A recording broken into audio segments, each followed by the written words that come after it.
What is going on? Welcome back to the channel. So today we're going to talk about the top 5 most heavily shorted EV stocks in the market as of right now. So I want to go over all the things that you need to know, but first make sure to hit that thumbs up.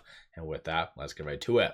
So starting off with stock number 5, we do have Workhorse. It is sitting at 80 cents. It did go up 6.2% on Friday. Over the last 1 year, down 89.13, and in 2024, down 88.84%.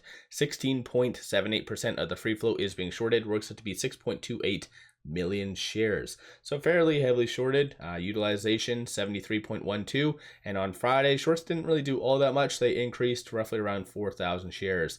Cost to borrow average 20.7, and then through IBKR it looks like there's around 8,000 shares available to be shorted. And since my last update, you kind of see this fluctuating quite a lot, and this is basically what I've been stating is every time it does get limited supply, such as right now, typically you do have big money such as BlackRock buying, so then they can lend it out. It's a very profitable business. BlackRock makes a ton of money just doing that. Of course, there's other entities aside from BlackRock, but I think they're kind of the most commonly known. But nonetheless, you could see a continuation, a nice bump up in the stock price as big money kind of buys to lend out shares. So whether that's a good thing or bad thing, I'll leave it up to you guys to make that determination. But moving on to stock number 4, Rivian. So at the time of doing this video, sitting at $13.83. Friday went up 5.9%. Over the last 1 year, down 40.34, and in 2024 it is down 41.05%. But 18.67% of the free float is being shorted. Works out to be 138.93 million shares. Shorts have been generally starting to return, so I think they're kind of losing out. Not necessarily to do with Rivian itself that's prompting that, probably just more macro events, but still it went from around 20.34% to where it is now. So shorts have been returning. On Friday though, they kind of broke that trend a little bit and did increase 249,000 shares. But again, I think the trend is overall just going down. So something to kind of watch for this upcoming week. Cost to borrow average though is 1.26, and then through IBKR does indicate that there's around 800,000 shares available to be shorted. So this is stock number 4 and has gone down, dropped quite a lot. I believe at its peak it was second on my list, but nonetheless, moving on to stock number 3, Verity Future. Time of doing this video, $1.16. It did go up 5.45% on Friday. Over the last 1 year, down 96.22%, and in 2024 down 95.81. So not necessarily the best. I do cover this stock under my other channel, Trending Stocks, and it hasn't necessarily been all that great. I've been kind of calling out their management for some time now, but nonetheless, we are here because it's somewhat heavily shorted. So 22.3% of the free float is being shorted. It works out to be 9.75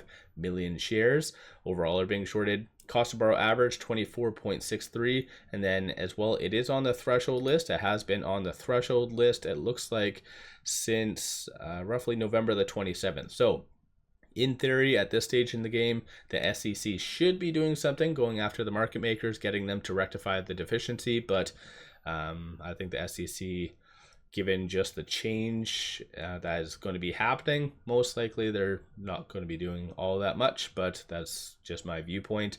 One thing I haven't really brought up though is short score. So 81.18, higher the number, the higher the likelihood of a squeeze happening. And plus, on the side note, there's also a lot of good information up top here, so feel free to pause it and go through it.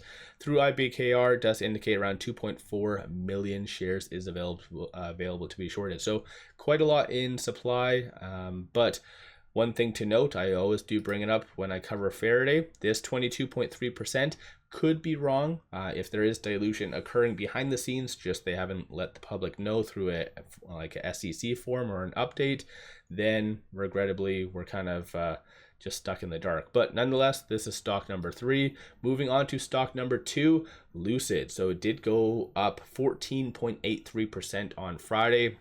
sitting at 302.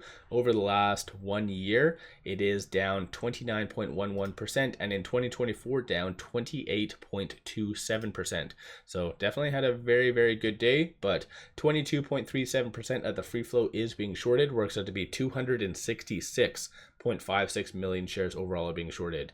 Shorts did kind of learn the lesson. They ended up returning 728,000 shares on Friday, and unlike Rivian, like shorts have been lingering around. You can kind of see just generally from the chart, they are stubborn and they're very much holding on. So given how much Lucid has ran up, roughly around 40-50% just in the last month, they're definitely, it kind of does signal at the same time whoever is shorting Lucid does have big and deep pockets. So whether that's a good thing or bad thing, again, I'll leave it up to you guys to make that determination. Utilization is 98.45, and then through IBKR, it does look like there's around 1.3 million shares available to be shorted. So this did go down from in excess of 10 million to where it is now, 1.3. So kind of the inverse happened. You actually most likely had big names that were lending out shares. They actually sold. So that's kind of how you get that discrepancy and all the fun jazz. So let me know your thoughts on that in the comments below. And then moving on to stock number 1, you have Mullen. So at the time of doing this video, it is $1.19 over the last 1 year, down 99.85, and in 2024 down 99.92%. But 25.2% of the free float is being shorted, works out to be 2.22 million shares overall are being shorted. On the threshold list, this one I believe has been on since September the 16th, so quite some time. But utilization 71.74, and then cost of borrow average is 294.86%, so very high stuff. And then through IBKR does indicate around 90,000 shares is available to be shorted. So going into this upcoming week, I think now the market might be somewhat more bullish given the sell-off that did happen on Wednesday. But I think in general, it's the market is ready to finally move higher. So let me know your thoughts on these top 5. Do you own any of them, or are you shorting them, for instance? So what's your viewpoint on all of that?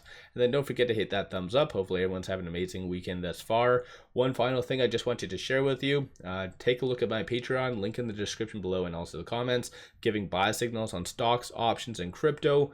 Many of them have been absolute bangers. Some doubled, some even quadrupled just in the month and a half that I've launched it. And I actually did put even Lucid as a buy at $2.18. So you made a pretty cool 40-50% just in that. I think I did that alert on December the 1st. So definitely worthwhile to pop over there and take a look at. With all that said, appreciate all of you watching.